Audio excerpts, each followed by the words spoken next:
Good evening, everyone, and welcome to our regular council meeting for Monday, March the 6th, 2023. This evening, we do not have a closed meeting, so we will motion to convene an open. The recommendation is that council convenes an open session starting at 7 p.m. May I please have a mover? Moved by Councillor Dunstall, seconded by Councillor Cressman. All those in favor? And that passes unanimously. For a moment of reflection this evening, we're looking ahead to Wednesday, March the 8th, which is International Women's Day. We wanted to take a moment to recognize the invaluable contributions of women in every aspect of our society, and we honor the strength, resilience, and determination of women who have fought and continue to fight for equal rights and gender equity. We acknowledge the progress that has been made, but also recognize that there is still much work to be done. The Township of Wilmot is committed to the fight for gender equity and ensuring that every woman is given equal opportunity to thrive and succeed. We pledge to stand with women, not just on this day, but every day as we continue to work towards creating a more just and equitable society for all. I will now turn it over to Councillor Martin to read the territorial land acknowledgement, please. Thank you, Mayor Salonen. We've gathered in Wilmot Township on the traditional territory of the Neutral, Anishinaabe, Haudenosaunee, and Mississauga peoples. We also want to acknowledge the importance of the Dish with One Spoon Covenant, a peace agreement made between Indigenous nations before the Europeans arrived. It characterizes our collective responsibility to each other and Mother Earth. We should take only what we need, leave enough for others, and keep the dish clean. By acknowledging this covenant and the First Nations, Métis, and Inuit peoples, we are reminded of our important connection to this land where we live, learn, and work together as a community. Thank you very much, Councillor Martin. Now, councillors, are there any disclosures of pecuniary interest under the Municipal Conflict of Interest Act this evening? Seeing none, we will move along to additions on the agenda. We have a number of items that were added to the agenda, including items 12.1, items 6.2, item 6.3, 6.4, 6.5, and 6.6, which have all been circulated to council as well as online on the agenda. Do we need to vote? Okay. And now on to the adoption of the agenda. The recommendation is that the agenda as presented for March 6th be adopted. May I please have a mover? Moved by Councillor Martin, seconded by Councillor Sadhu. All those in favor? And that passes unanimously. The minutes of the previous meeting from February 27th, 2023, the recommendation is that those be adopted. May I please have a mover? Moved by Councillor Dunstall, seconded by Councillor Martin. Any questions or comments? All right, all those in favor?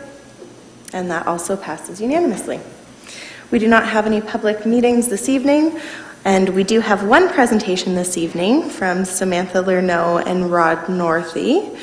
They will be presenting on the issue with the proposed Hallman pit.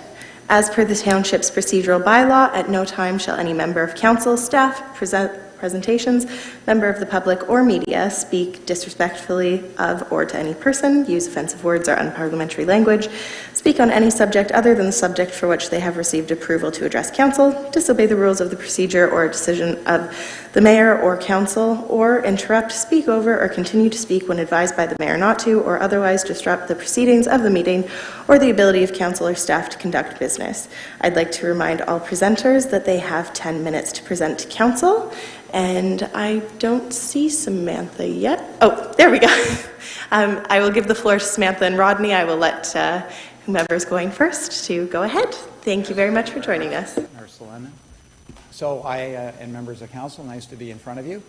So we have 10 minutes to split. I have 5, and I'm going to try and be under 5 to give my client and the group to speak for. So I have a presentation somewhere that I thought might be put up on the screen. Okay. Great. So I'm not going to speak to all of it, but let me just say as background. So my name's Rodney Northey. I have been doing environmental law for more than 30 years.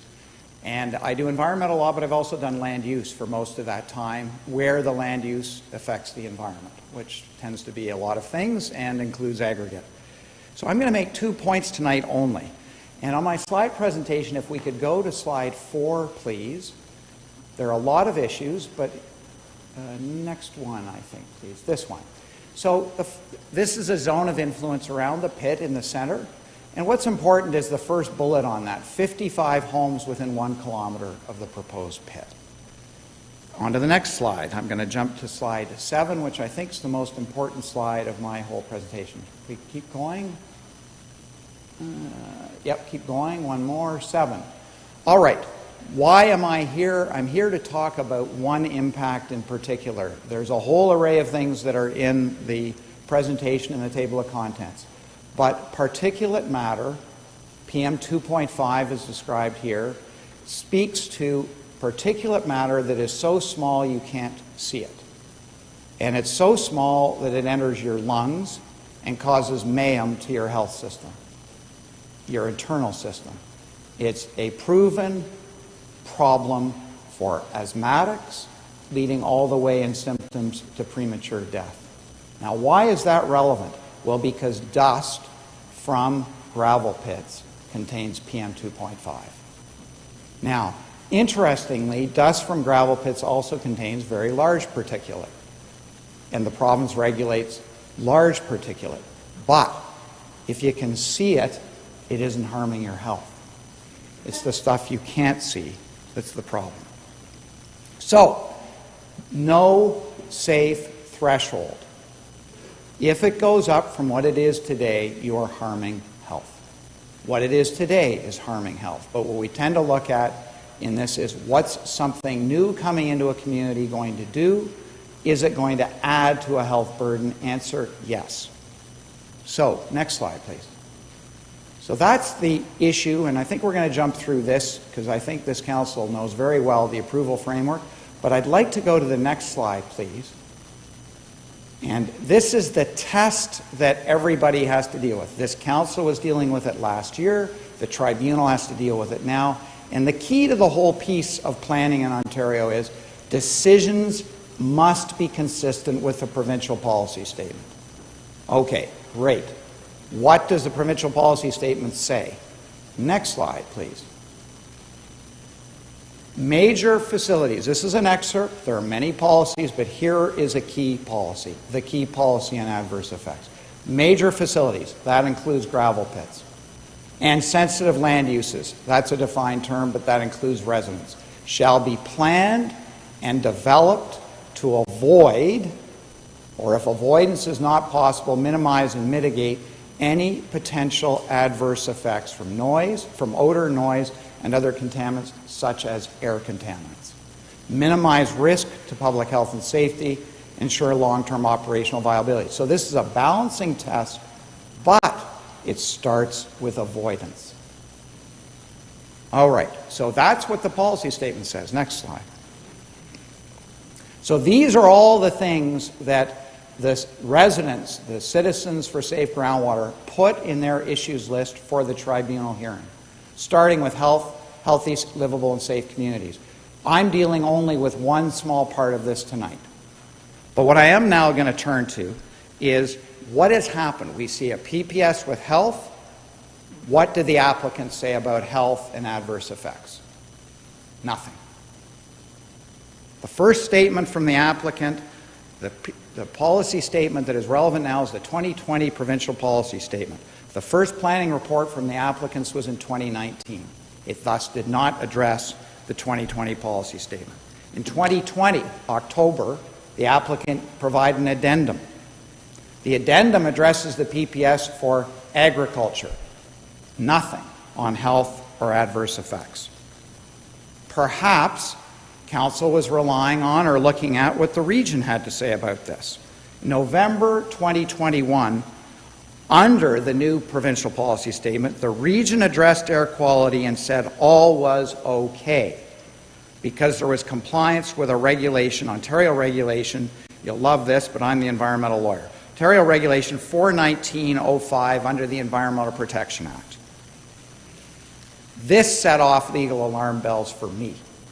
Why?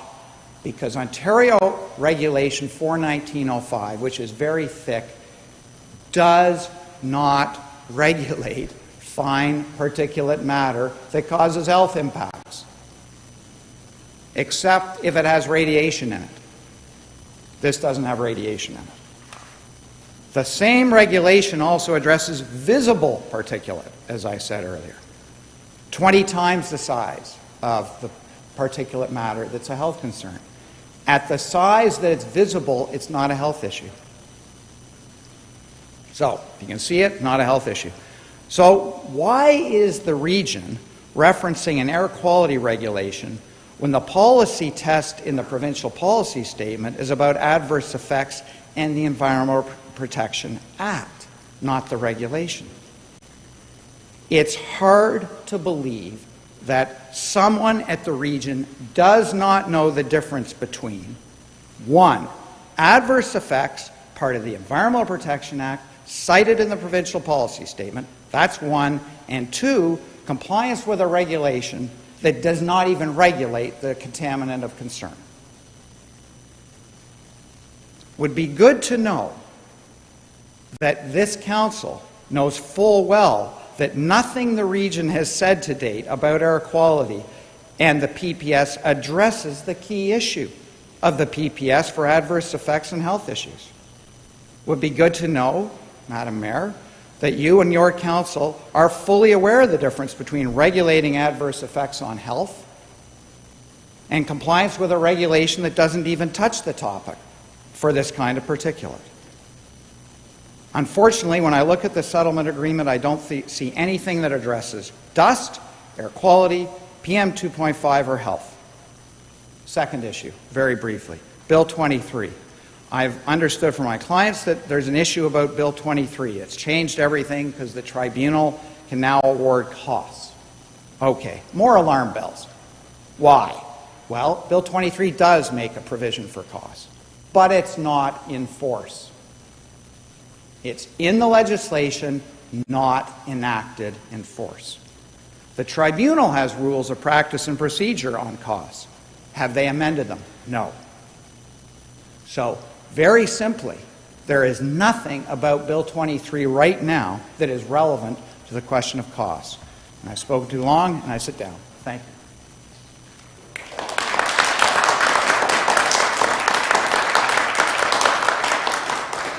I'm going to try to fly through this while still providing opportunities for thought. So good evening, thank you. I have a timeline here I was going to hand out to everybody, but just to summarize it, over almost 4 years ago, residents were notified of an individual's plan to rezone prime farmland to industrial aggregate extraction. As Mr. Northey shows you right there, there's a long list of significant technical issues that have been identified by experts and shared with the council. Mr. Northey just highlighted one of those issues. There have been thousands of calls and emails, over 100 delegations to Wilmot Council, and last year there was a unanimous decision to deny the request to rezone the land.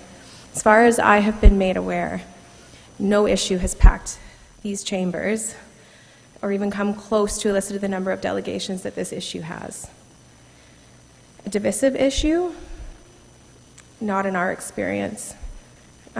We have, for one, we have support across the township from every ward. Public meetings that have been held for this issue have brought nothing but support, with the exception of the applicant. The local paper had a survey.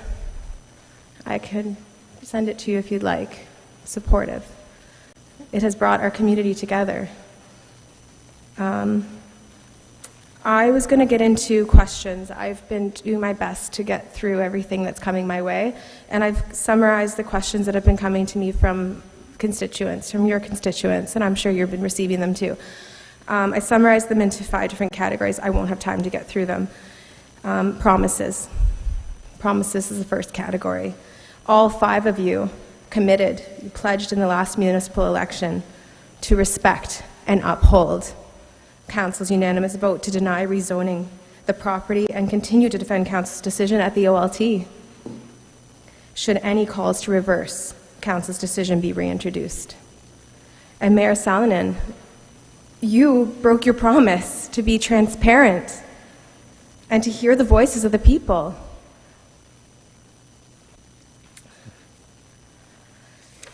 The second category was fiscal responsibility. You are elected representatives. We are, of course, relying on you to spend taxpayers' money wisely.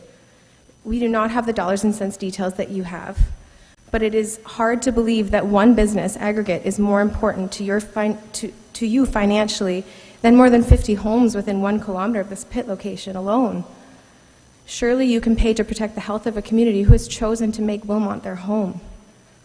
Third, fear or risk. Some people think there was fear-mongering. Were you scared into believing there was no way to defend your constituents? You have 1 minute. Okay, I really hope that you knew what Mr. Northey just told you about Bill 23 before you made this decision, and that you are well informed on that topic. Fourth, lack of strategies to address the issues. Why not include the public in this discussion, this very important discussion? The legal advice is privileged, but is privileged information, but the issues at hand are not. Lastly is transparency and public engagement, what you guys ran on. We understand this is a legal matter, but the agreement behind closed doors, without any opportunity for public consultation, to hear the voices of your constituents. Why this route? Why didn't you tell your concerned constituents about this until the last possible minute? And why not accommodate the people to speak to you tonight regarding your decision? I was going to read a statement from Wilmot Township about engagement that you guys stand behind. I'll send that to you later. So your constituents are watching. Many were denied the opportunity to delegate tonight. How can you be responsive to the needs of your constituents if you will not provide an opportunity to hear them speak? By no means is your job related to this matter over after tonight's meeting. We as citizens are rejecting your settlement offer. We have the overwhelming support of this community. Council owes it to the community to find a way to support us in a meaningful way. This is not enough. The public deserves an opportunity to share their strategies, their concerns, and ideas with you.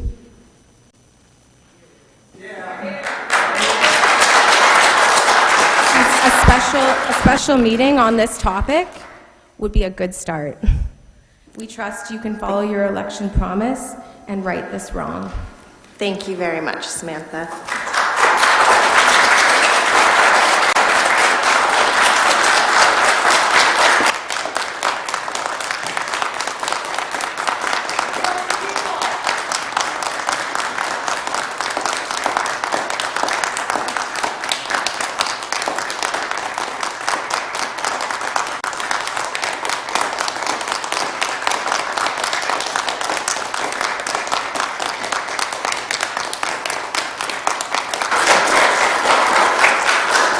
Thank you very much. I want to say thank you very much, both Samantha and Rodney, for your presentation and for, again, sharing your concerns and thoughts regarding the Jackson Harvest Farm zoning application. I also want to begin by recognizing the fact that this has not been a short or easy road, and I do commend all the hard work, time spent away from family, research, and advocacy for your community. In November, I did stand before the community and promised to have honest, transparent, open and frank conversations. I know many people have been frustrated over the past weeks, and I do appreciate the patience as this matter became a legal proceeding back in April of 2022. And from that point, the decision was no longer in front of this council, it was in front of the Ontario Land Tribunal. Now, I do also appreciate that you can recognize that there are also parts, due to the legal proceeding, that are aspects that I nor council can publicly discuss. Since the terms of settlement between the Township of Wilmot, the region of Waterloo, and Jackson Harvest Farms were submitted to the Ontario Land Tribunal and went public, it has been clear that there has been a lot of misinformation on the process. In fall of 2019, Jackson Harvest Farms submitted a request for zoning changes. This triggered the process of a detailed review, including peer reviews of various studies and documents submitted in support of the application. This technical analysis determines whether an applicant meets the requirement of the Provincial Policy Statement, the Ontario Aggregate Resources Act, the Regional Official Plan, and the Township Official Plan. As with any zoning application in Wilmot, there are public meetings to gather local input, And in fact, I recognize many of the faces that I have watched many times over on the recordings of past council listening to your delegations, and I know many of you have written not only to this level of government, the past council, and also other levels of government regarding this. All of that continues to accumulate and be a part of this entire process. Now, this process then continued until April 2022, when the past council voted against township and regional staff recommendations and turned down the zoning application. The applicant then appealed Wilmot Council's decision to the Ontario Land Tribunal, at which point this became a legal matter, and the final decision from that point on rests with the Ontario Land Tribunal. Past council engaged legal representation for the Ontario Land Tribunal proceeding. In accordance with the Municipal Act, legal matters are subject to solicitor-client privilege and therefore are dealt in closed session. Both the past council and this current council have dealt with this matter as necessary in closed. While I can't discuss specifics or advise on information provided through solicitor-client privilege, based on the fact that applications to consider rezoning for aggregate extraction is a pass-fail decision the way the province currently has this process set up, and all that councils get to vote on is whether the applicant meets the current provincial standards and complies with local and regional official plans or not, I'm comfortable saying I personally saw only two options, and unfortunately both resulted in being a pit in this situation. The first option is fighting at the OLT, which presented a minuscule chance of winning. In fact, somebody sent a report to my council and I showing that there's less than a 3% chance right now of all OLT development challenges that have gone forward. And then to furthermore be told by the OLT that we're getting the pit and have absolutely no mitigating benefits for residents. Or option two, as we did, advise our solicitor to enter into a settlement with the applicant, which included negotiating the best deal for Wilmot residents pending approval from the OLT. Is this a perfect solution? Absolutely not. However, the role of council sometimes comes with making hard decisions, and part of that is understanding which we are bound to make those decisions by. Which brings me to going forward. In no way does the progression of events prevent individual residents or groups such as Citizens for Safe Groundwater to further participate in the appeal process. And the bigger point this whole matter raises is that the provincial regulations as stand leave local council in an untenable position, local residents frustrated, and often chasing the red herring of zoning application changes as their primary voice to raise concerns with. Personally, I have been advocating and having conversations with the Director of Policy and his staff in Minister Smith's office at the Ministry of Natural Resources regarding these issues, many of which you address, but currently provincial policy does not allow us to consider. Further, I am also now the Vice Chair of TAPMO, which is the top aggregate producing municipalities of Ontario, and we're a provincial organization made up of municipal leaders who want to be a part of a long-term solution for sustainable aggregate extraction in Ontario. The issues that Samantha and Rodney discussed today are in no way unique to Wilmot. It is happening all across Ontario, and we need to push the province to uphold higher standards in the application and management of this resource, including an avenue for local considerations beyond technical matters as it currently stands. Those would be some of the issues such as the health factors that Rodney was discussing. Further to this, I want to encourage all of you who want to see a change in the process to reach out directly to Minister Graydon Smith and Premier Doug Ford's offices, as it is out of their offices that they can change the actual process in which councils can consider in these applications. The past 4 years have been long and a frustrating process. I know that where we are right now is not an outcome that really anyone wanted. However, given the circumstances, I remain confident that Council and myself made the best decision possible given all the facts that we were allowed to consider. As far as this chamber is concerned, this matter is now in front of the Ontario Land Tribunal, and we will await the final decision of the OLT in reject to Jackson Harvest Farms appeal. Now, I know a lot of you joined us this evening to hear Samantha's presentation and my remarks. You are welcome to leave as this wraps up this part of the meeting, but also, of course, you're always welcome to stay if you're interested in the remainder of the agenda and the business for this evening. Thank you very much.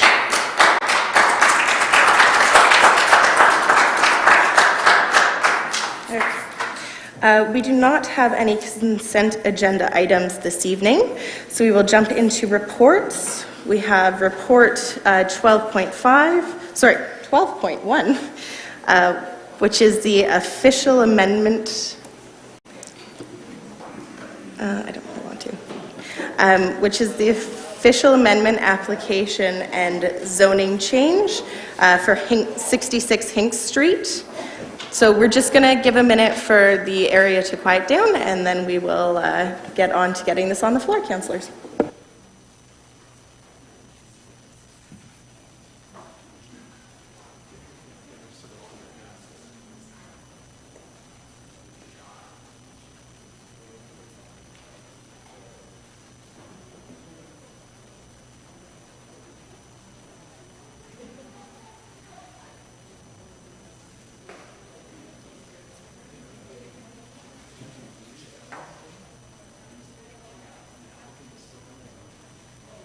There's people downstairs. There's people downstairs. Just for anyone watching online, we're just waiting for the applicant for agenda item 12.1 to make it into the chamber, so we're just going to give them a moment.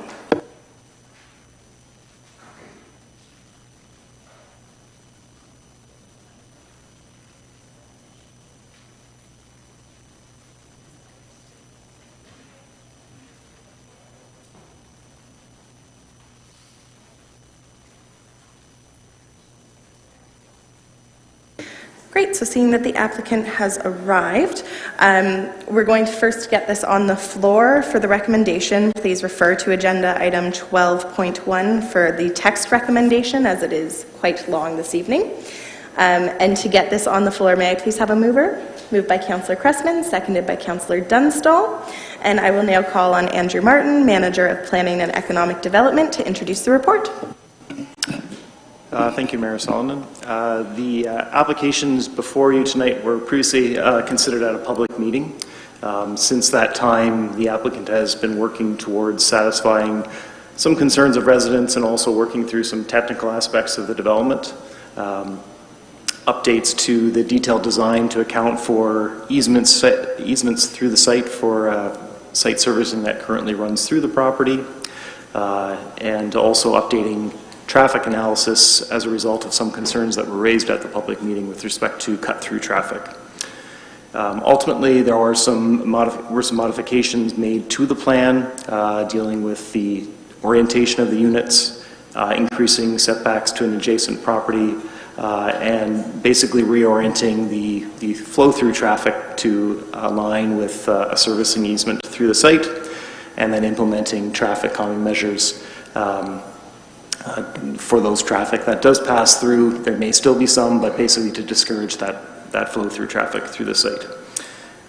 Ultimately, the proposal now remains the same in that it's proposing a townhome development, in this case 62 units. Setbacks are proposed to be reduced along the two street frontings, along both Hinks Street and Catherine Street. The setback would accommodate a parking space between the garage and the property line, and allowing the habitable portion and the porch areas to be located closer along the street frontage. Ultimately, there were still some concerns raised through the original public meeting, and then after this matter was advertised to be brought back to council.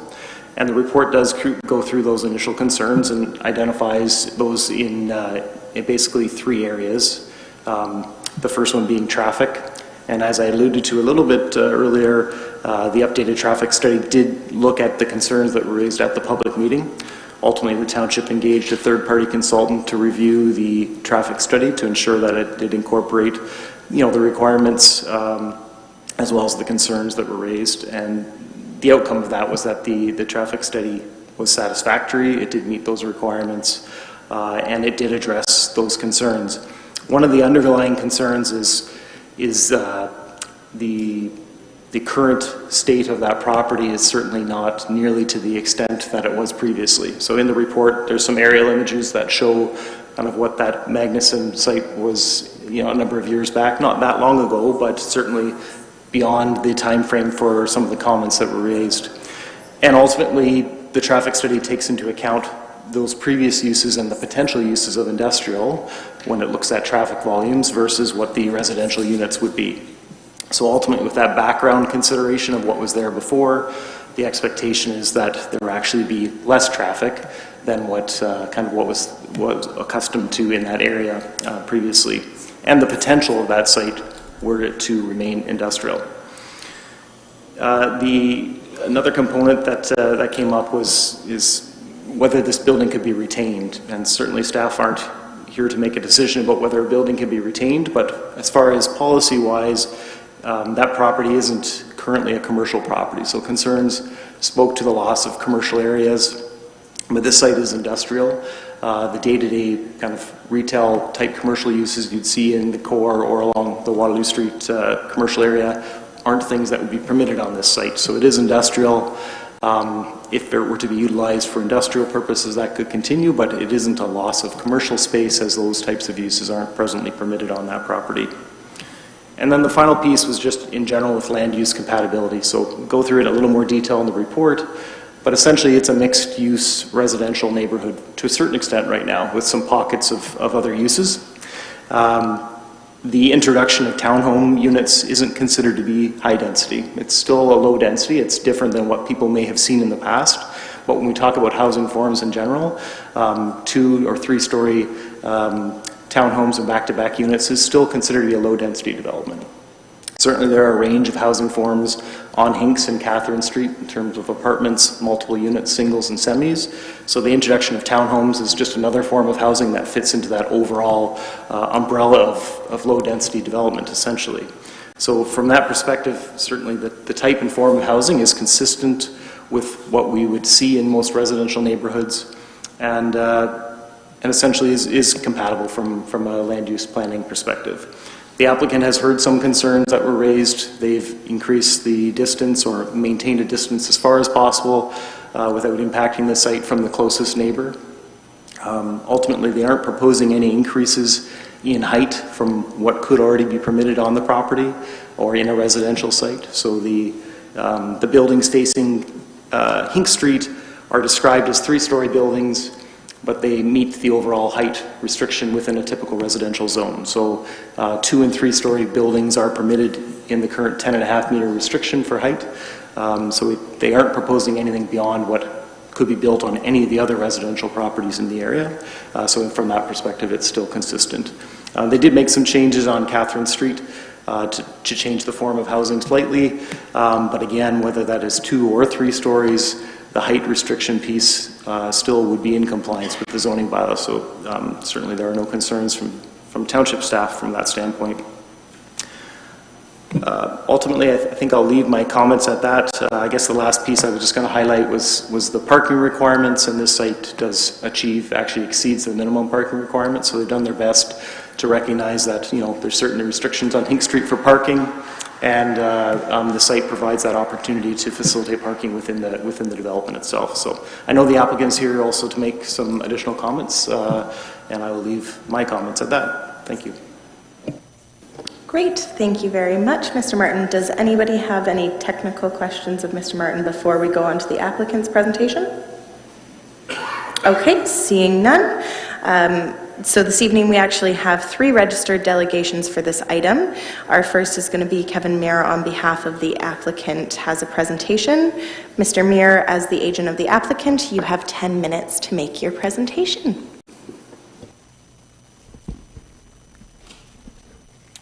Thank you, Mayor Hallman and members of council. I have let's click on the screen, let's just now.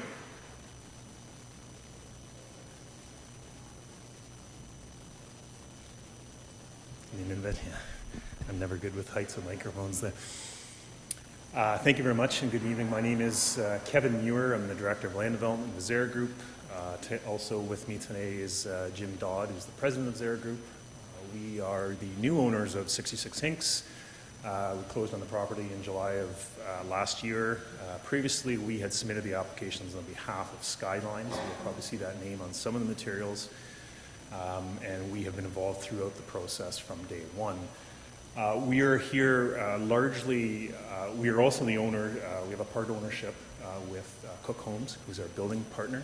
So we have bring a lot of experience, I would say, in the building side of things from both low-rise, mid-rise, high-rise. And we are here today to support the recommendation of staff in terms of the official plan amendment and zoning bylaw amendment. If I could, next slide, please. We would echo essentially everything that the staff report indicates. It goes into detail on all the comments and concerns that we were trying to address over the last 12 to 14 months.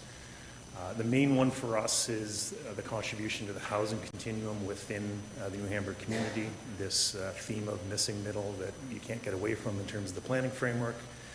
And we've provided a range of different townhouse types for different end users, street townhouses, more standard street townhouses along Catherine Street, and a little more innovative in terms of back-to-back townhouses that provide a different product to residents. We have done this, I think we've made every effort to fit within the context of this neighborhood. This is a very mixed neighborhood in terms of residential forms, everything from 1 to 3 stories in height, detached dwellings up to apartment buildings. So I think we fit well within that context. Next slide. These were some of the changes, I guess, that we've been working with staff, trying to address the technical comments that came up. This is essentially just a visual representation of pretty much what Mr. Martin ran through. We had 2 easements as indicated, so these are the locations of them. They were sizably increased, so there is somewhat of a constraint in terms of the flexibility on the site, but we worked with them to incorporate them into circulation routes. As indicated, Catherine Street, we provided a different townhouse form there, a 2-story townhouse form, which in our mind matches with what's across the street on Catherine Street, as well as provides a different option for townhouse users. On the other side on Hinks, we switched that. It was previously something that was rear accessed. So we looked at the street along Hinks, which is a lot of garages and driveways accessing directly onto the street, so we kind of matched that as well. And then the purple in the corner is, we put a lot of thought in terms of addressing the comments of the abutting property owner to the extent we could. As indicated, we've increased the side yard setback by approximately 4 to 5 feet from the previous, so we're probably sitting 5 feet over the minimum side yard setback. And we also swapped out the location of the amenity space, so it's now in the backyard of that space, so it's more of a backyard-to-backyard interface. Next slide, please. So these are, we had 3 main questions at our December 21st, December 2021 public meeting. One was, what are these units going to look like? We had indicated at the time it's a work in progress. We had indicated sort of a modern Scandinavian is sort of the lingo for this style. And so now we've gone and actually rendered it up to actually give a visual of what this looks like. So these are the street townhouses, the 2-story townhouses facing Catherine Street. And the next slide are these are the back-to-backs looking internally on the site. So these are the 3 stories. So this gives you an indication of the sort of the color, the materiality, the features, the window treatments, those types of things that we're looking at moving into the site plan approval process. Next slide, please. We had another question in terms of the end units of the 3 stories. So were they essentially abut or face the abutting properties? And in terms of windows and privacy and overlook and those types of comments. So both of the ends of the back-to-back units, the end sides would essentially be stairwells. They wouldn't be rooms. And the windows on those sides would be very limited in terms of size and shape. Always the opportunity, I think, if it comes to the site plan approval process, to even have frosted glass, things like that, if it's a concern. And last slide. And the last thing we heard was, in terms of the sanitary easement running up the middle, we're rather fixed in terms of where our central driveway could be. There were comments at the public meeting about the potential for cut-through traffic. There was cut-through traffic on the existing on the industrial site. We're moving towards a condominium townhouse development. The desire is not to have cut-through traffic from people off the site, but we recognize that it could be a desire line. So based on the recommendations of our traffic engineer, we have incorporated traffic calming features to discourage people that may be traveling through the site, as well as slow them down.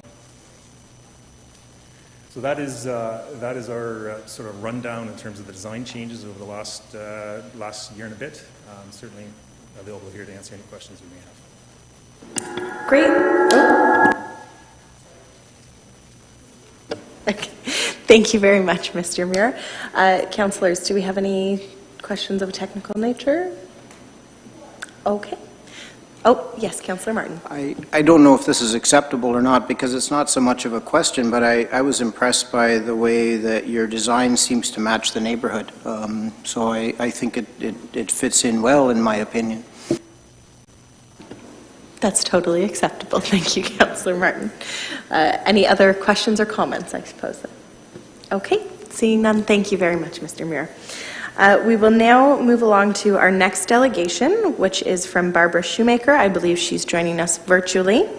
As the resident, Barbara, you will have 7 minutes to delegate once I see that you're up on the screen. Can you hear me? Yes, we can hear you. Are you seeing me? No, not yet.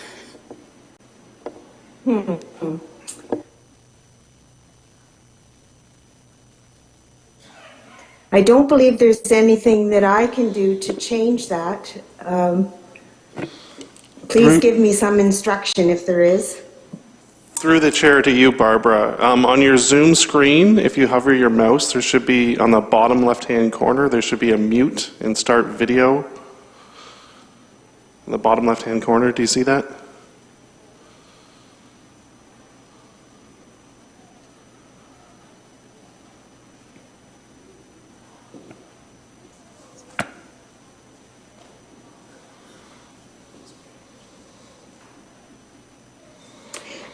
I'm being told that the host has disabled the video, so I can't do anything about it.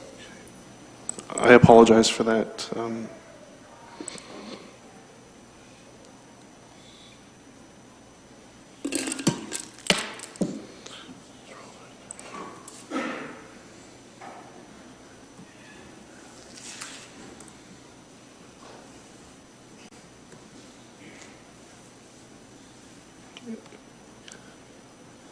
Can you start with your delegation Would you like me to? while I figure out the video? I was just going to ask if. Yeah. Okay. We can just take a... Oh, there we go. I think you may have me on the video now. Yes, we can see and hear you now, Barbara. So starting now, we will give you 7 minutes. Thank you. Oh, okay, thank you very much. Good evening, Mayor, councillors, staff, and Wilmot residents. I'm Dr. Barbara Schumacher, and I'm representing 50 by 30 WR. On February 27th, the Alliance for a Livable Ontario released a new report by Kevin Eby. You'll recognize him as the former Region of Waterloo Director of Community Planning. This report shows that municipalities in the Greater Golden Horseshoe have already set aside more than enough land by 2022 to meet the housing needs for the entire province of Ontario for 2031 and beyond. The report makes clear there is no planning rationale for building on the Greenbelt or mandating development beyond established urban boundaries. The report goes further, noting that even more homes could be created if housing forms and density were built that would support public transit, walkability, higher amounts of public amenities, and lower infrastructure costs. You may ask, why is this information relevant to Agenda Item 12.1?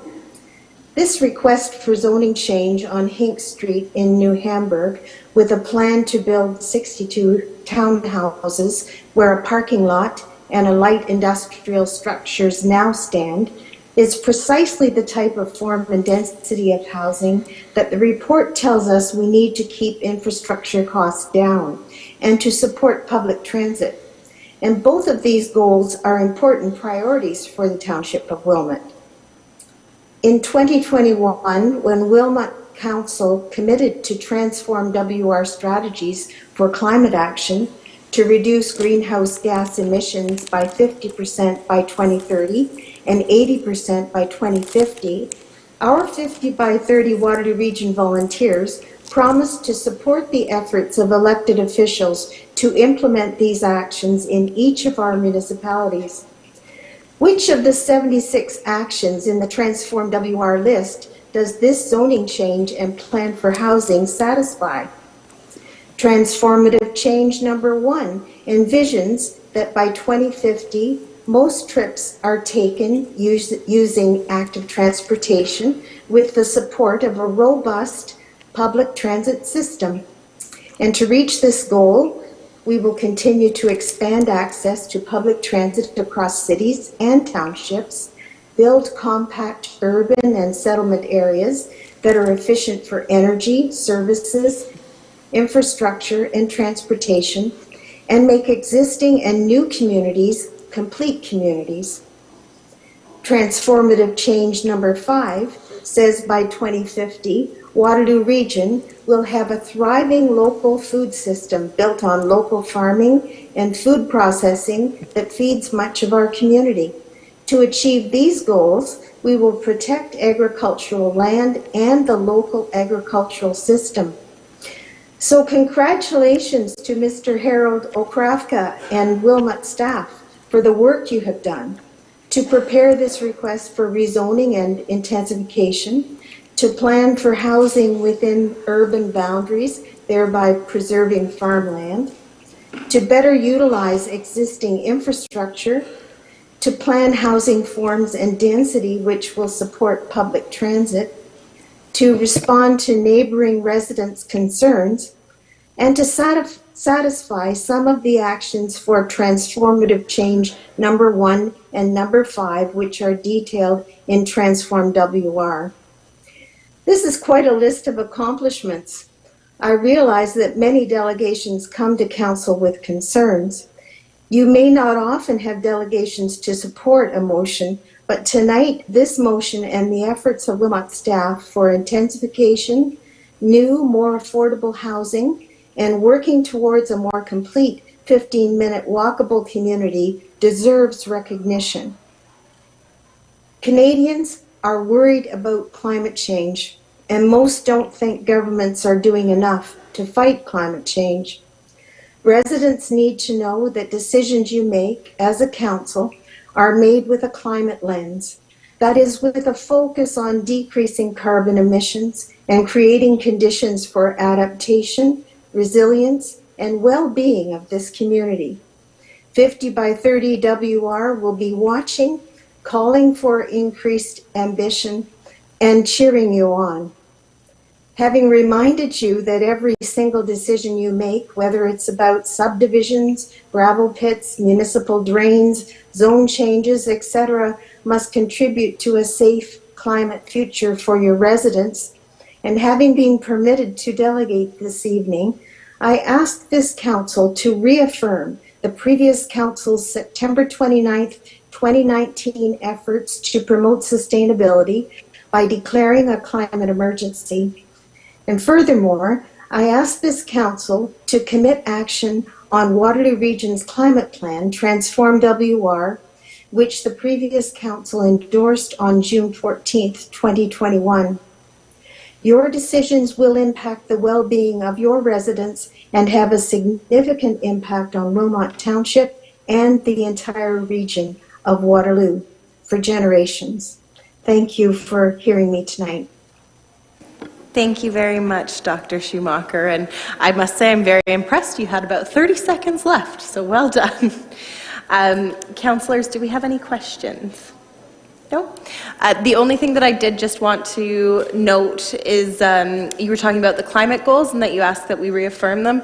So Council works more as a whole entity, so we are still committed to those goals, as that is something that continues on whether or not the people at Council changes. So just so that you're aware of that. That remains true of the goals that were made at the region as well. So, Thank you. You're welcome. All right, seeing no other questions, we are going to move along to the next delegation, which is from Benjamin Eisenbeck. And as resident, you also have 7 minutes to delegate to council. I believe we're expecting Benjamin in person, is that correct? My apologies, we're expecting him virtually. Once we get you up on the screen, we will start your time.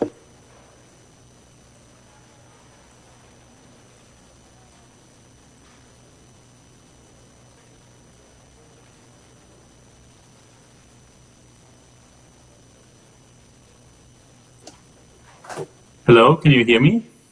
Yes, we can hear you, Benjamin. We're just waiting, I believe, to get the camera enabled.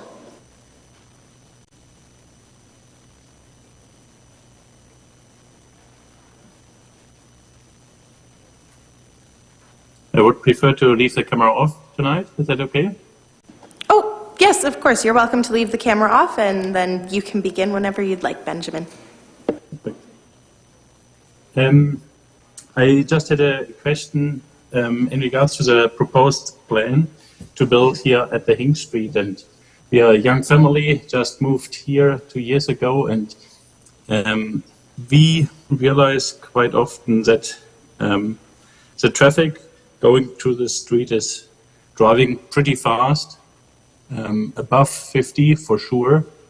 And my question is here really in regards to the traffic study, in regards to the quantity of cars going through this city, and also in regards to the speed of the cars. How is it going to be addressed when then 62 units are coming in addition to it? Great. I will turn that over to Mr. Martin to address. Through Mayor Solomon. So the traffic study looks at the volume of vehicles that are currently there. It looks at forecasted traffic volumes in the future, and it also looks at existing background traffic volumes and speeds.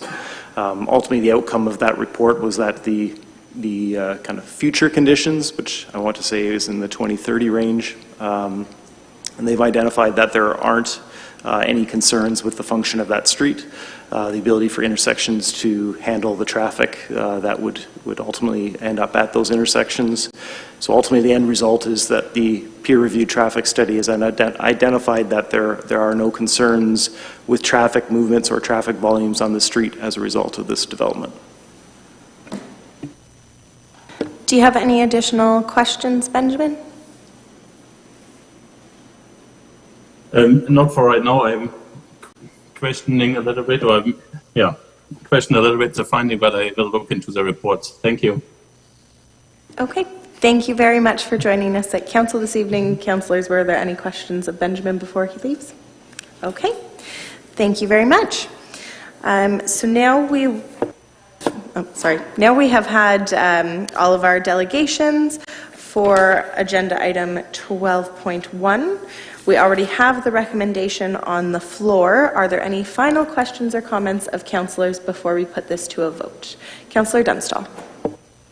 Thank you, through you, Mayor. I just wanted to make a comment that it was nice to see a housing created without taking any new land. So I just wanted to commend that. That's it. Thank you very much. All right. Any other questions? Seeing none, all of those in favor of this recommendation. And that passes unanimously. On to report 12.2. This is modifications to draft plan of subdivision 30T-19601, Baden View Developments Incorporated, Wilmot Employment Lands, New Hamburg, DS-2023-03. For the recommendation, please refer to the agenda item 12.2 for the text for the recommendation, as this one is very long. And to get this on the floor, may I please have a mover? Moved by Councillor Martin, seconded by Councillor Sadhu. And I will now call back on Andrew Martin, Manager of Planning and Economic Development, to introduce the report, please. Thank you, Mayor Solomon. So the application or the report before you deals with some proposed amendments to the draft plan of subdivision for Baden View. Plans of subdivision are under the approval authority of the Region of Waterloo. The township provides comments to the region as recommendations for draft approval, and ultimately that approval is through the region's authority. Ultimately, the region had commented that the nature of these changes were considered minor modifications to a draft approval. There were no requirements for public notification or meetings on this, but staff felt it was appropriate to provide notification to individuals just for transparency and given the original involvement in the zoning and subdivision processes. Ultimately, the recommendation is lengthy, but there are basically 3 proposed amendments to the draft plan. One deals with some modifications to the block size and street configuration, and ultimately the relocation of a drainage channel. So ultimately, I would summarize that one area in just minor modifications to the design of the site. The other component is related to the noise attenuation berm. There was a noise study initially completed for the subdivision. It looked at 2 different scenarios, one with buildings having rear yard parking and rear yard storage, and one without. The scenario that would have rear yard activity required the construction of a berm and ultimately potentially a noise wall on top of that berm, depending on the individual designs of those sites when they're built. Ultimately, to avoid the future need of that, the zoning was framed to remove those rear yard parking facilities and loading facilities so that a berm and noise wall would not be required. However, the berm was left in at that point as it was also, although not technically required, provided some visual buffering was kind of the expectation. So at that time, the approval left the berm in place. The applicant has now requested to remove the berm as it's not required for technical reasons for noise attenuation. That's been confirmed with the region of Waterloo through the review of a noise study addendum, just to make sure that kind of those original expectations were unchanged. And ultimately, they've proposed a landscaped area behind those homes to deal with some of those visual impacts. So some of the initial grades weren't completely known, but there is a significant grade difference where the homes are actually fairly high compared to the finished grade of the employment lands. So the tree planting that they're proposing would provide that additional buffering. The actual road activities and on-ground activities would be lower than the homes behind it. The concepts provided showed ultimately about a 13.5 meter area, 1.5 meter buffer with a setback from that buffer is what the concepts they provided to accompany this request. The applicant has done some more analysis since then to look at the space they need for trees in that area, and subsequent to this highlighting the reports, our understanding that the applicant will be potentially looking at requesting a reduction in that distance. Currently proposes 13.5 meters to something less. Basically, as they've identified through their design process, that they don't need that from a grading perspective, and that there's ample opportunity to provide tree planting within a lesser area. So that's a comment that will be coming up as our expectation through the subsequent highlighting of this with the applicant. And then the last piece of the recommendation was the removal of phasing. So initially, the plan was proposed to be registered in 2 stages. And ultimately, they said they would like to proceed with 1 registration so they can work with the entire site, not components of it. One of the things that was tied to staging was the MTO approval. The initial traffic study that was completed identifies some preliminary work that needs to be done at the intersections, and MTO has indicated that they'd like that to be looked at a future stage. So originally, stage 2 was that trigger point, but it was all based on square footage. So they had looked at the potential impacts of traffic on those intersections at Highway 7 and 8 at about 1 million square feet. So 750,000 square feet of construction in this development and 250,000 square feet in the abutting New Hamburglers site. So ultimately, we had discussions, staff have worked with MTO to determine how we can address that future traffic analysis component without staging. And MTO is going basically, they've used this practice in other jurisdictions to expand their building and land use permit regulating area. So they will ultimately review building and land use permits for every building that's constructed within the employment lands, and when it gets to that 750,000 square feet for this development, they would revisit, whether additional analysis is required at that time, and if it is, that traffic study and the outcome of how improvements are done would be looked at. And ultimately, that was essentially the framework of this is very similar to what the original proposal was. It just deals with the separation of it to building and land use permits as opposed to staging. The last thing I wanted to highlight was that both this Baden View plan and the New Hamburglers plan are being designed and working together. The applicant has indicated that they didn't actually request similar modifications to the New Hamburglar site, dealing with phasing. So ultimately what they would like to request, and they'll be bringing that up in their presentation as well, and staff certainly can support that, would be providing similar wording within the draft approval conditions to remove the staging component from the New Hamburglar site and tie it to the building and land use permit. So essentially, it's a not really a modification to the plan per se, it's just dealing with the consistency of how MTO would deal with the future building and land use permits. So it'd be a 250,000 square foot cap for New Hamburglars to make it, to make up that million square feet. So, I mean, I will let Mr. Chauvin provide more information, but from a staff perspective, we'd certainly support a modification to our recommendation, our staff report, to address the removal of staging components from the New Hamburglar site and modifying the wording accordingly to reflect similarly what's in this recommendation for the Baden View site. I'll leave my comments at that for now. Great, thank you very much, Mr. Martin. Councillors, are there any questions of a technical? Okay, we will go to Councillor Dunstall first, please. Thank you, through you, Mayor. I just wanted to double check. You were saying that the berm they're asking for it to be removed because it's not necessary. And, but they're going to be planting trees, so that's going to take care of the visual piece? Through Mayor Sullivan, that is, the suggestion is that ultimately the berm would have had some elevation beyond the property line, about 2 meters or so above the property line. So those trees at mature height, are going to be significantly taller than what the berm will be. Planted probably similar to what the berm height would have been. The trees planted at that height, at that stage will be similar to the berm and grow taller. So they've indicated that that would achieve that visual buffering, and staff would certainly support that is fairly consistent. When berms aren't constructed, fencing and trees are used for visual buffering. So. Perfect, thank you. Councillor Cressman? Yes, through you, Mayor. Just in terms of the staging, I had questions on what I would call the east side over to Nafsinger Road on unopened road allowance. Am I correct from a windshield survey going down 7 and 8 to see topsoil being stripped in that area, or is it strictly in the what I would call the west area where they say stage 1 and 2?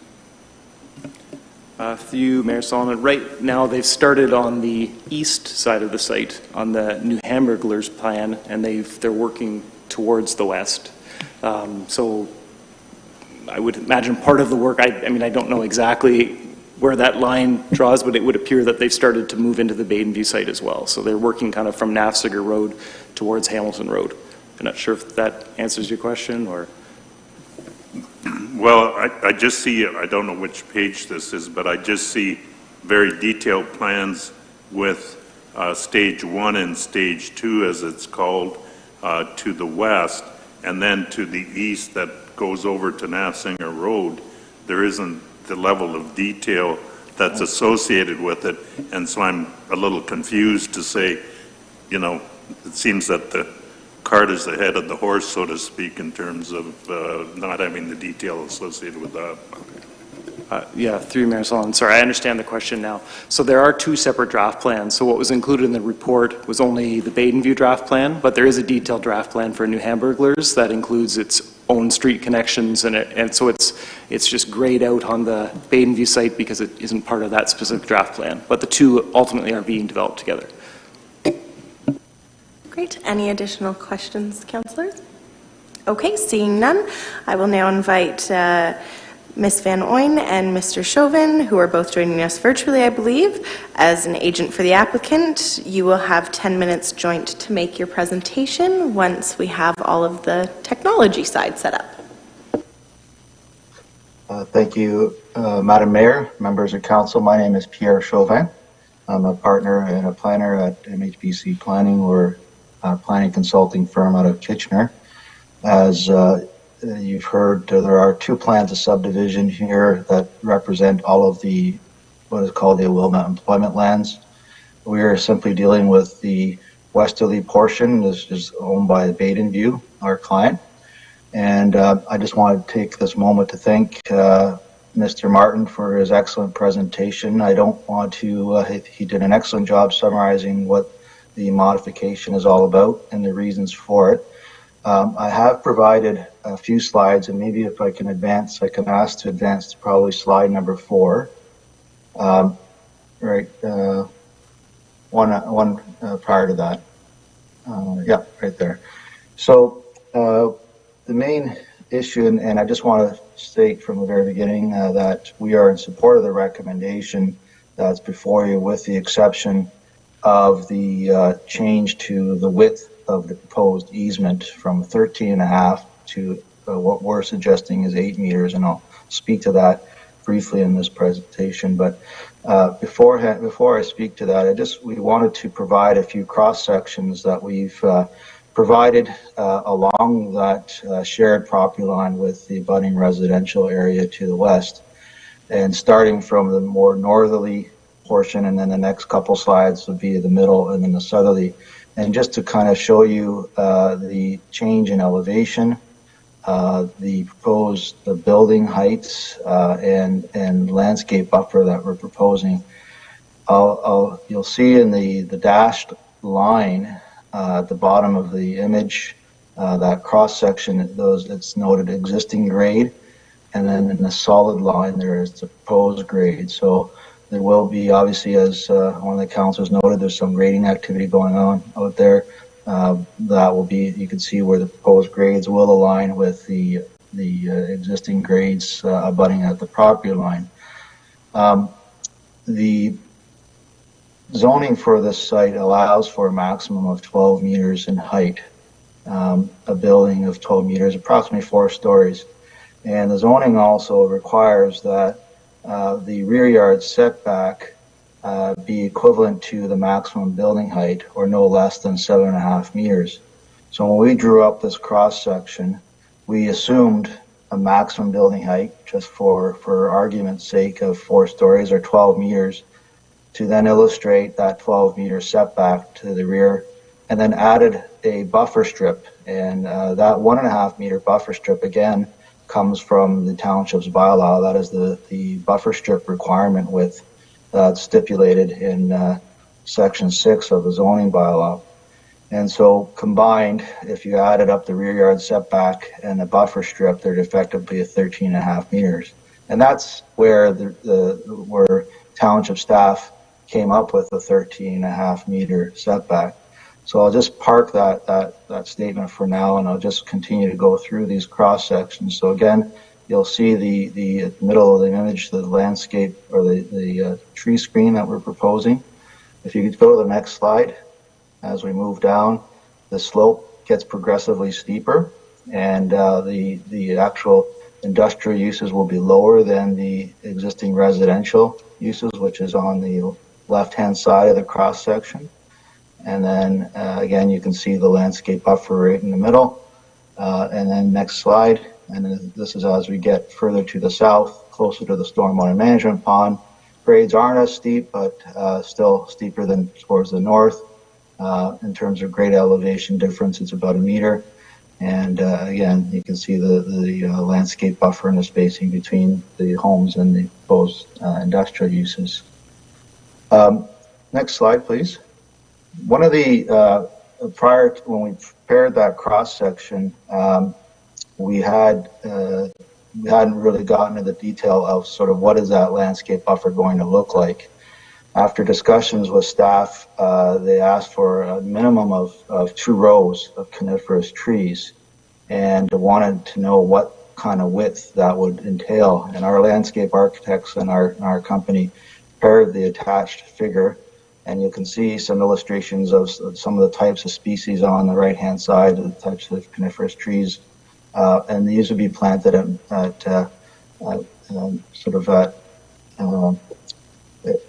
along that spacing between that interface, and in 2 rows. And what you can see, they're staggered so that there's always screening in between the spaces of the trees as they mature.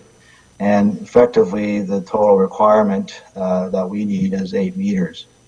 And we feel that this 8 meter buffer is more than sufficient.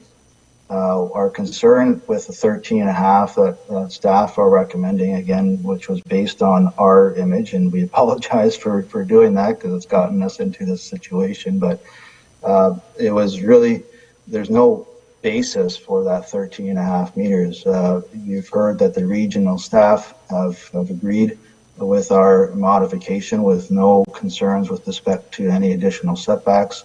Our noise study, which was done, never recommended any additional setbacks or buffers. It was simply asked for a berm or these existing zoning regulations that we have now in place. This 8 meters buffer that we are proposing is well in excess to the zoning's minimum 1.5 meter buffer. And it's also greater than the minimum rear yard of 7.5 meters, which is something you would have as a minimum. So it's much greater than what you already have in your zoning bylaw. And as you can see, it provides enough room to allow for the 2 rows of spacing of coniferous trees that township staff asked us to provide. Some of you may not know, but we had specifically requested in our zone change to encourage other types of light industrial uses on this particular portion of the plan.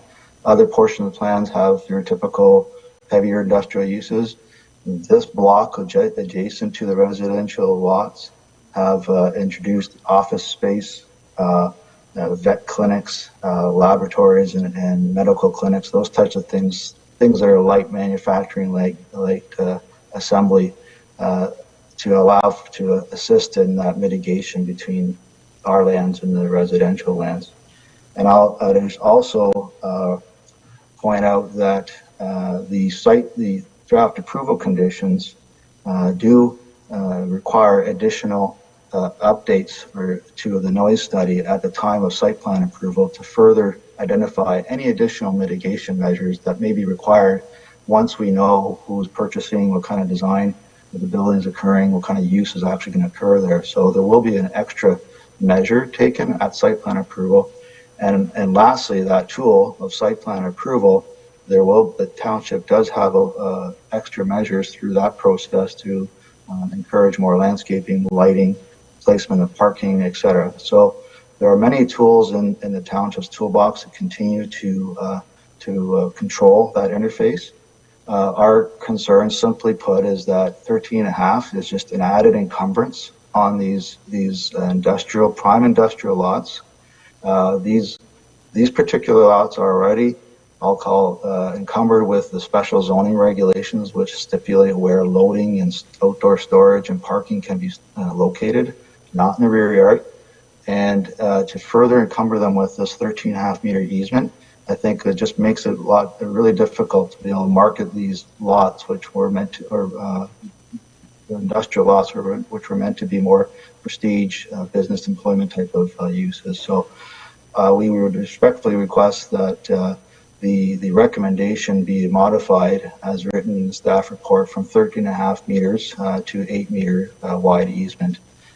So with that, those are my comments, and I would be happy to answer any questions that council may have. Thank you. Great. Thank you very much, Mr. Chauvin. Councillors, do we have any questions? Councillor Dunstall. Thank you. Through you, Mayor. One of the things that you mentioned was that you were going to see about having light industrial by the neighborhood. Is that something that you can control, or are you doing that through the design of the buildings in that specific area? Thank you. Great question through you, Madam Mayor. That's already in control. It's already in place in the zoning that was approved originally 2 years ago. So the zoning already permits light industrial office type uses and those types of lighter and more prestigious, I'll say, industrial employment type of uses. Thank you. Councillor Martin. Thank you, through you, Mayor Salonen. Mr. Chauvin, you mentioned the encumbrance and the added encumbrance of parking. Are these employment lands embedded with an encumbrance that is bigger or more than is usual? I mean, I'm just kind of curious about that. Yeah, through you, Madam Mayor. Yeah, another great question. When the bylaw was originally approved, and I think it was noted in Andrew's staff report, there were two options presented to mitigate the noise. One was do a berm with the wall, or implement additional zoning restrictions that restrict the location of parking, loading, and outdoor storage, and effectively not allowing it in the rear yard. And what the bylaw got, when it got approved, it was the latter that was approved, as well as the berm. So we almost had a belt and suspenders kind of approach. And so we still have the zoning in place. That's still in effect, and it does still restrict that the location of parking, outdoor storage, and loading. And that's what I'm saying. It's not typical, those kind of restrictions in an employment area. It's understandable given its proximity to the sensitive land uses, but it's not typical. And then what I'm saying is it may lead to some challenges when trying to market these lots to the open market, and to add an additional encumbrance, what I call an encumbrance with this easement, just which would limit the additional types of uses of what you can do in that 13.5 meter space. Just adds sort of more difficulty to market these employment lands, which have been long identified by the township for employment, which is critical for your economic development. Thank you very much. Any additional questions, councillors? Okay, seeing none. Thank you very much, Mr. Chauvin. Just so that everybody's aware of the next steps for the process, your request for the change to the recommendation, we're going to hold off dealing with until after we hear our last delegate speak on the matter, and then I will pose that question to council. So our next delegation is from Steve Drudge, who is also joining us virtually. And Steve, as a resident, you will have 7 minutes to delegate to council once we have you up and with us online.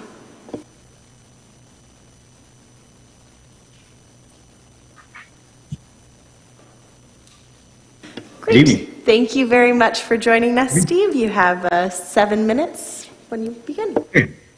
Okay, first of all, I want to commend council for notifying the residents. That builds trust. We appreciate that.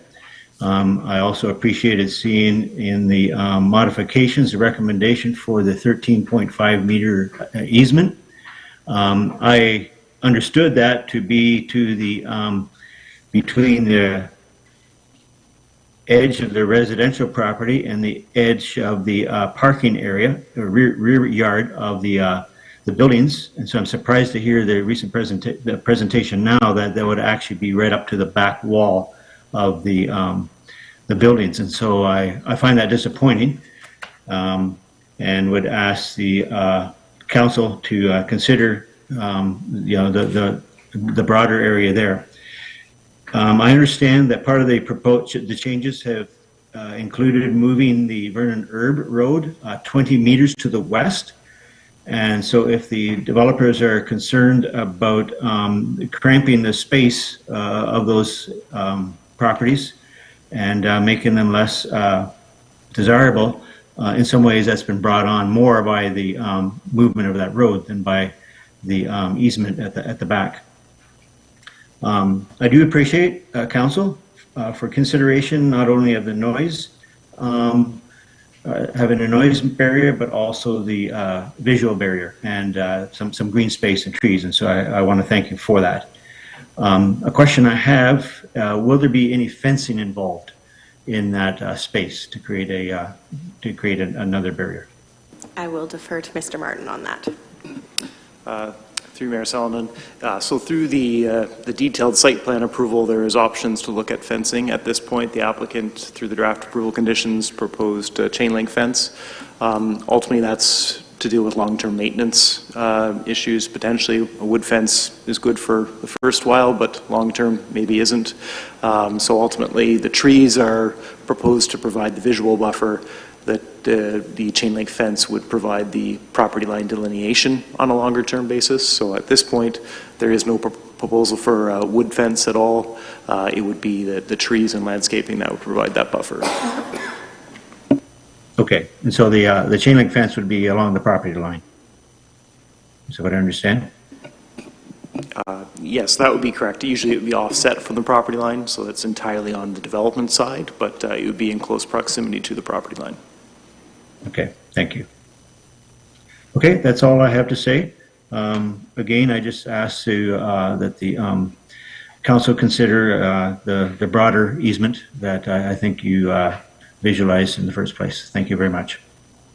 That's great. Thank you very much, Steve, for joining us this evening. Councillors, are there any questions before Steve goes off soon?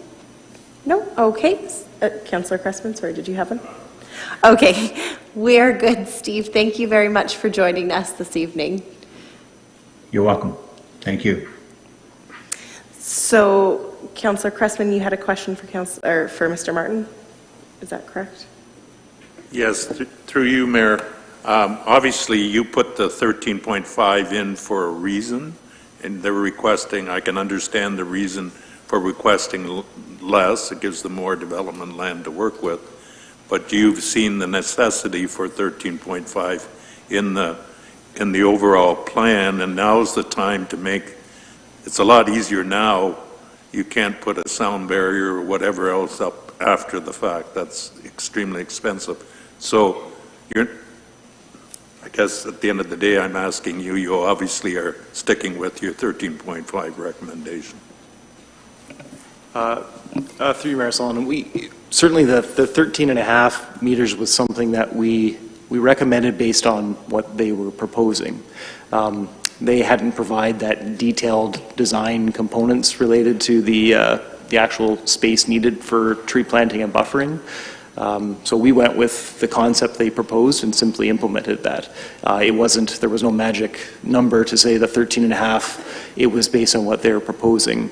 I would certainly, if they had proposed a lesser buffer initially, I think our recommendation would have been in line with what they were proposing. So ultimately, what we're trying to achieve from a land use planning perspective is that there's adequate buffering between employment and non-employment uses.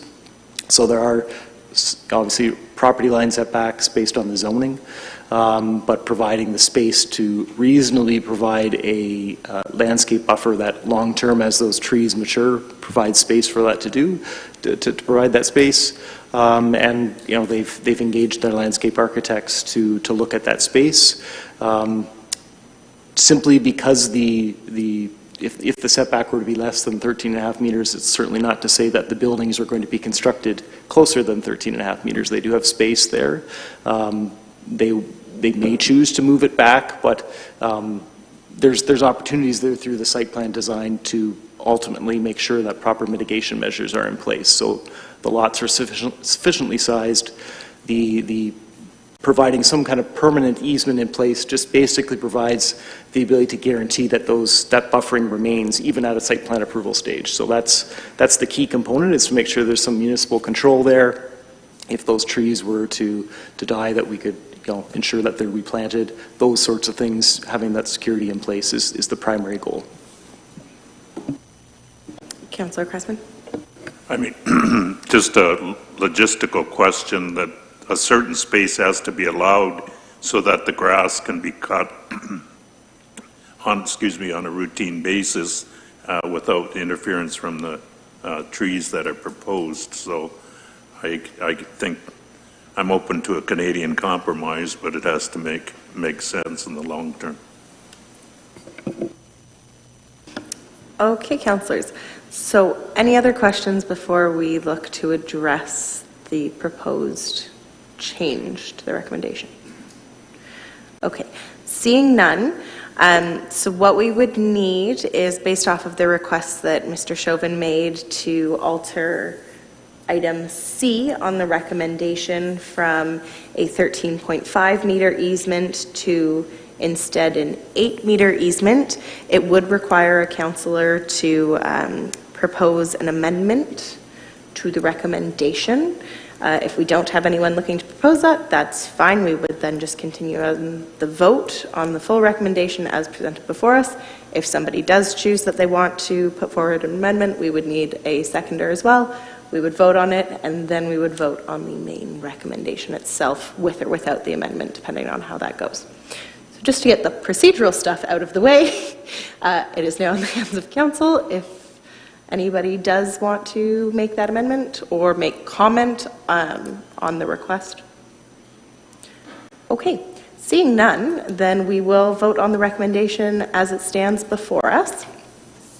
So it's already been, oh, my apologies, Mr. Martin. Thank you. One addition we had highlighted in the report was just the modification to that, the draft approvals to apply the same to the New Hamburglar site with respect to the MTO conditions. So I don't have the exact wording written out, but it would basically be reflected exactly the same as in this plan, only it would refer to the New Hamburglar site. So that's just something from a staff perspective to facilitate. There wouldn't be further notification or anything from that aspect to deal with that at a later date. So for that reason, for congruency of the developments, staff just recommending that we add that as well at this point. So with that, is somebody open to adding that staff recommendation element to the Councillor Cressman? Yeah, I again don't want to prolong this any longer, but I see the not being an expert in barriers and trees and circumference at base of 25-meter trees, etc. I would say this, I would be open to having, since it was kind of an arbitrary decision, as I understand from our discussion, I would be open for this to be negotiated between the township and the developer. I see that as a reasonable approach going forward, but maybe that isn't what you want. You want something hard and fast.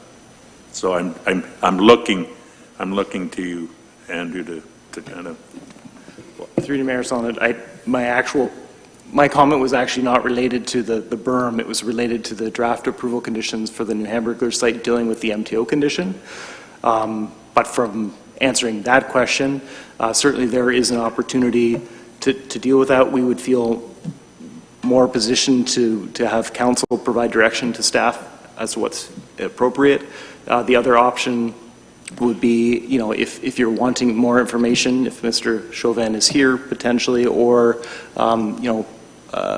holding a decision off at this meeting and allow opportunity for them to provide that additional comment to you and then come back at a subsequent council meeting. I know that Mr. Chauvin had mentioned that as an option in earlier discussions. So that would be another opportunity if you're wanting to give more consideration to a reduced setback, a reduced buffer, whether Mr. Chauvin comments on that now or whether you deal with the actual recommendation at a future meeting. So Councillor Cressman, did you just want to address first the easement part that got a bit confused, and then we can talk about the recommendation that Andrew was asking for? If that works. Yes, I'll go back to the buffer situation. I would say let's get a little more information on that. I'm open to making a motion to have it reduced to 8, but I'm not sure that we're going to be in a position that we're going to have enough room to do everything that you've talked about, and I have to be confident that that information allows us to groom that area between the chain link fence and the trees, as well as replace any dead trees in the future. So I would say I need that information to feel comfortable to reduce it from 13.5 to 8. So I would ask, I guess I would move a motion that aspect of it be removed from the overall recommendation. Okay, so just clarify. For future consideration. Okay, so just clarify, you want to remove Part C and defer Part C of the recommendation? Yes, please. Okay, in that case, can I just look to Director Okrafka to see if we can go along with the rest of the motion being voted if that passes? Through you, Mayor Salonen, my personal recommendation, I think, at this point would be to defer this decision until the next meeting so we can have a clear recommendation in front of you for both aspects of it and provide you with the visual aspects of the 13.5-meter buffer that would apply to a 12-meter building versus the 8-meter buffer that would apply under zoning to an 8-meter high building. So that would be my recommendation to you, that clearing up the recommendation so it's written out in front of you and so that you have an opportunity to review it in advance of the meeting would probably be the best course of action through a deferral to the next meeting. Okay, so Councillor Cressman, this is in your hands, as you're the one who put it on the table. I would make a motion of deferral to the next meeting for further information. I'll second that. Okay, seconded by Councillor Martin. So just to clarify, we do have the date being the next meeting, further information. Staff, is there anything else that you need from us? Okay. In that case, all of those in favor of deferral of this motion? All those against? Okay, and that has carried. Thank you. Thank you. Thank you very much, Mr. Chauvin. Okay, now moving on to 12.3. This is dog and kennel bylaw repeal and replacement for farm dog provisions, COR-2023-14. The recommendation is that Council repeal dog and kennel bylaw 2017-14 and replace with dog and kennel bylaw 2023-XX. To get this on the floor, may I have a mover? Moved by Councillor Dunstall, seconded by Councillor Martin. And I will now call on Manager of Municipal Law Enforcement, Erin Merritt, to introduce the report. Thank you. Through the Mayor. The report in front of you and the subsequent bylaw is just a few minor changes to it. It's meant to be just an amendment, not a full review of the bylaw. So currently in Wilmot, you're only allowed 3 dogs on a property unless you're a kennel or something like that. In the last couple years, we've had a few farmers come to us. The 2 currently that have come to us raise sheep, and one of the forms that they use in herding and protecting their herds are like herding dogs, livestock guardian dogs.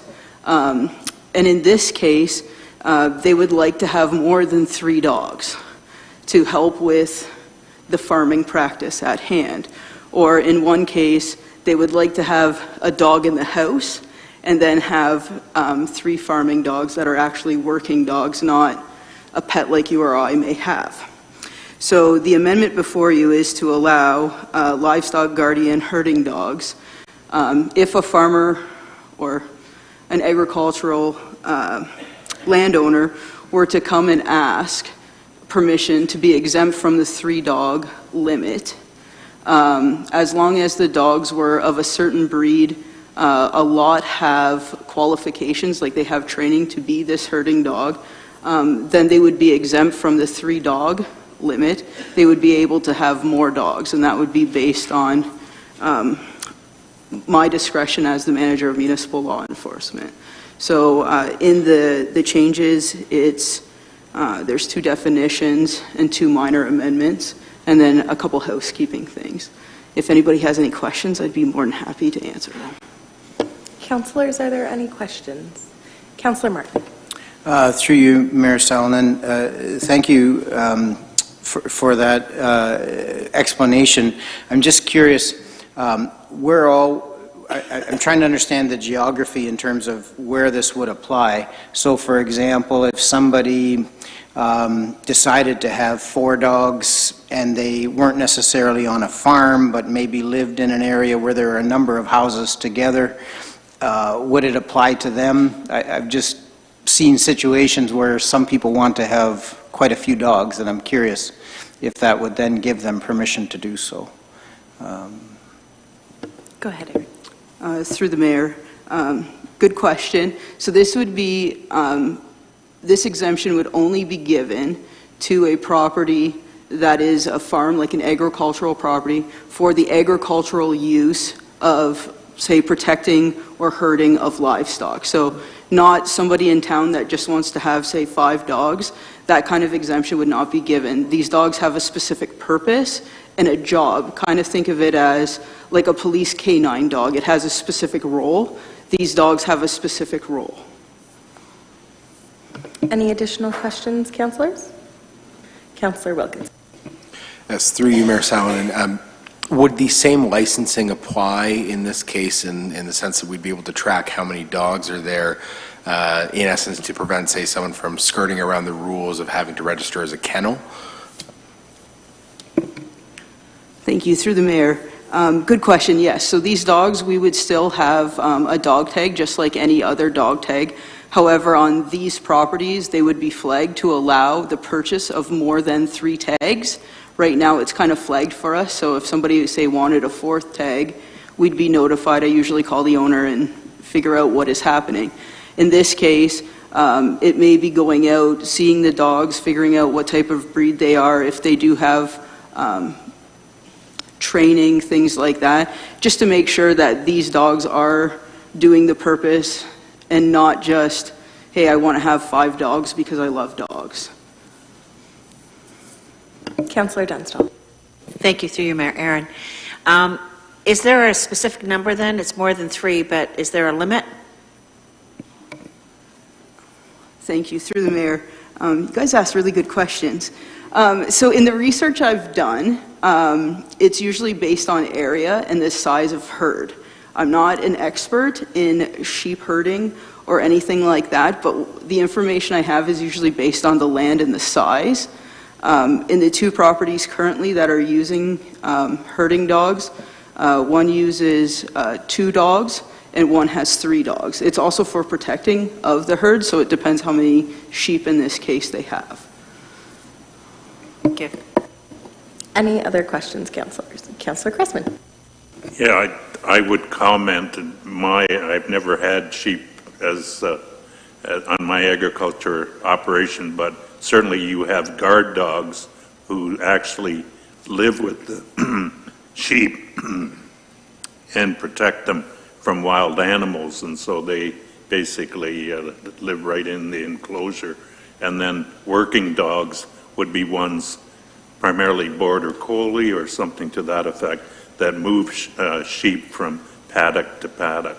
So they would have distinct purposes, but certainly in our area and in other areas with coyote population being what it is, guard dogs are almost a necessity if you're going to keep sheep outside for an extended period of time, especially overnight.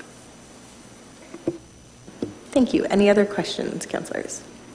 I do have one question, Aaron, and I want to thank you for answering all of ours. It seems like you are a hot topic item this evening.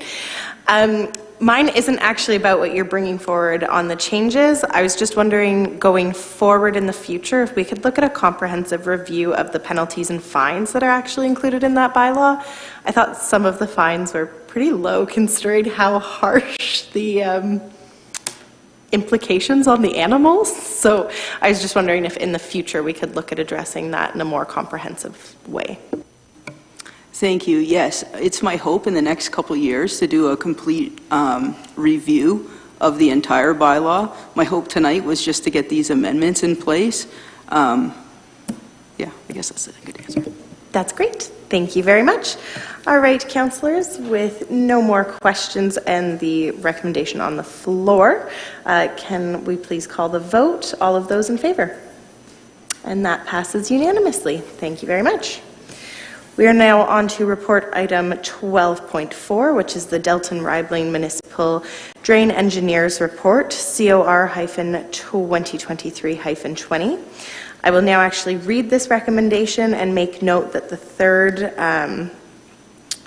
paragraph has been removed in this bylaw. So the recommendation now reads that Council receives report COR-2023-20 as information, and further, that the engineer's report dated February 7th, 2023 for the Delton-Ribling Municipal Drain for improved drainage in Lot 31 and 32, Concession 3, Block A, Township of Wilmot, be received and considered in accordance with Section 42 of the Drainage Act, and further, that the Court of the Revision be scheduled if bylaw 2023-XX is provisionally adopted with the following 3 members of Council, which have yet to be appointed as members of the Court of Revision. So to get this on the floor, may I please have a mover? Moved by Councillor Cressman, seconded by Councillor Sadhu. And I will now call on Deputy Clerk Chad Curtis to introduce the report. Thank you, Madam Mayor. Through the Mayor to Council, so roughly 30 days ago, the Township, we received the engineer's report from our drainage engineer. regarding the Dalton-Riebling municipal drain. So the business for tonight is for council to indicate that it intends to proceed with the drainage works as noted in section 41(1) of the Drainage Act, and then set a date for the meeting to consider the report so that we can send notices for the meeting as outlined in section 41(1). Further, we require 3 or 5 members of council to provisionally be adopted to the quarter revision. So that was the last recommendation that the mayor mentioned. I don't have much more to add outside of the report here, but we're just looking for some guidance if we want to move forward with this and what council members would be appointed to the quarter revision.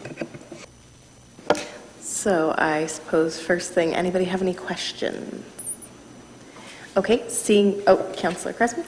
Yes, I don't know if it's a question more or a comment more than a question, but I understand from my past history with a municipal drain on my farm and others that once a municipal drain is installed and needs repair, it's the obligation of the municipality to in fact do the repairs.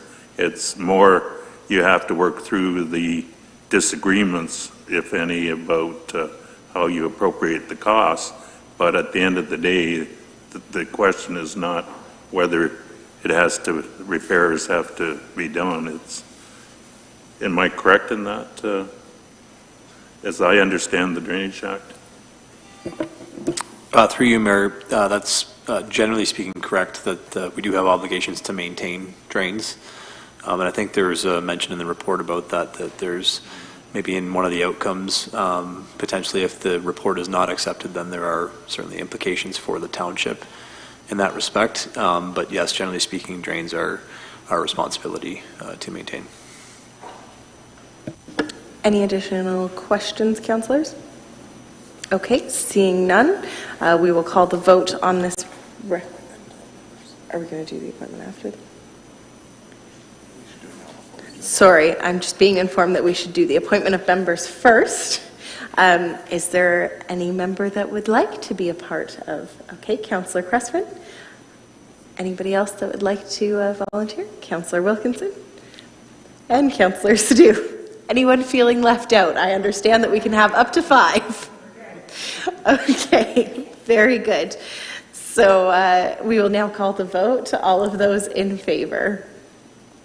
And that passes unanimously. Thank you very much. Item agenda number 13 is correspondence. This week we have received quite a lot. You can see attached to the agenda items 13.1 through to 13.28. Also noting that this evening, I believe our clerks have received additional correspondence. Item 14 is the bylaws, and the recommendation is that bylaws as attached to this agenda be read a first, second, and third time, and finally being passed in open council. Through you, Mayor Salonen, I apologize. Can I say something about the correspondence, or is that not my a apologies. possibility? Well, certainly. You can, yes. So I have a question about the first, so that would be 13.1, petition regarding proposed New Hamburg business improvement area. I guess it bamboozles me, confuses me, because it's only been a consideration. The Board of Trade is simply having an information session, and there's no proposal to put a better, BIA, Business Improvement Association, into place. So I'm confused why we're considering petitions. But I don't know, maybe having correspondence doesn't mean we're considering anything. So I'm just wondering, what is the implication of accepting a petition when we haven't even moved in a certain direction? I guess that's where I'm confused. Thank you. Through the Mayor, I can answer that question for you, Councillor. The procedural bylaw does speak to council receiving petitions, so there is a process which we followed for this evening. Any petition the township receives through the clerk's office gets forwarded to council as communications. I did put a cover letter on there trying to explain the fact that there is no bylaw, or BIA or bylaw for BIA being put forward. So I tried to manage that expectation a little bit, but you are correct, there is no BIA being considered at the moment by council. Yep. Okay, thank you. While we're on that topic, anybody else have any questions or comments on the correspondence? Great. So back to the bylaws. So items 14, the recommendations is that bylaws as attached to this agenda be read a first, second, and third time and finally passed in open council. I'd like to make note that we have removed bylaw 14.3 as that was the one that we just spoke about that had the amended section to it. So we will be looking for 14.1 and 14.2. To get this on the floor, may I please have a mover? Oh, my apologies. Through you, Mayor, my apologies. 14.3 is referencing the Hinks Street development, which is item 12.1, correct? Just a moment, because you and I may have different printed versions of this. Just a moment.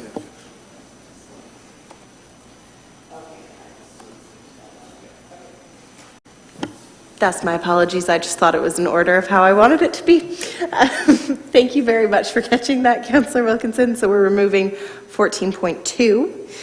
No?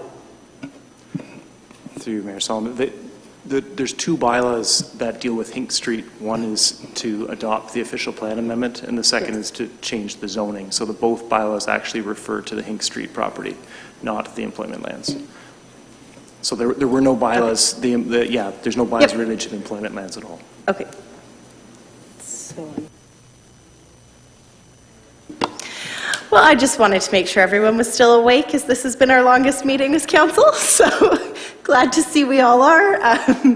Apologies for the confusion. The recommendation will be as it is printed, which is that bylaws as attached to this agenda be read a first, second, and third time and finally passed in open council. So that is items 14.1, 14.2, and 14.3. May I please have a mover to get this on the floor? Councillor Martin, seconded by Councillor Dunstall. All those in favor? And that is passed unanimously. This evening we have no notices of motion. On to announcements. I just wanted to make note of Staff Appreciation Day, which we celebrated on Friday, March the 3rd. Both council and the corporate leadership team did recognize and celebrate our staff, and we just wanted to take this opportunity to publicly recognize all of the hard work and dedication that the staff of Wilmot Township does, and that you're instrumental in turning our community feedback into action and success. So thank you for everything that you do.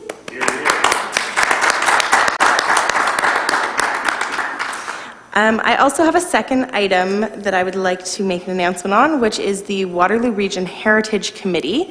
It is a committee that I sit on at the region, and we are currently seeking board members. So if you are interested in local heritage and preservation, please do consider applying. For more information, you can go to the regional website and to see the applications there. And I will turn it over to council. Does anybody have any additional announcements they'd like to make? Okay, seeing none. We did not have a closed meeting this evening. And the confirmatory bylaw. So the recommendation is that the confirmatory bylaw as attached to this agenda be read a first, second, and third time and finally passed in open council. May I please have a mover? Moved by Councillor Dunstall, seconded by Councillor Martin. Thank you. And all those in favor? And that passes unanimously. And lastly, adjournment. The recommendation is that we now adjourn and meet again at the call of the mayor. May I please have a mover? Moved by Councillor Dunstall, seconded by Councillor Wilkinson. All those in favor? And we're adjourned.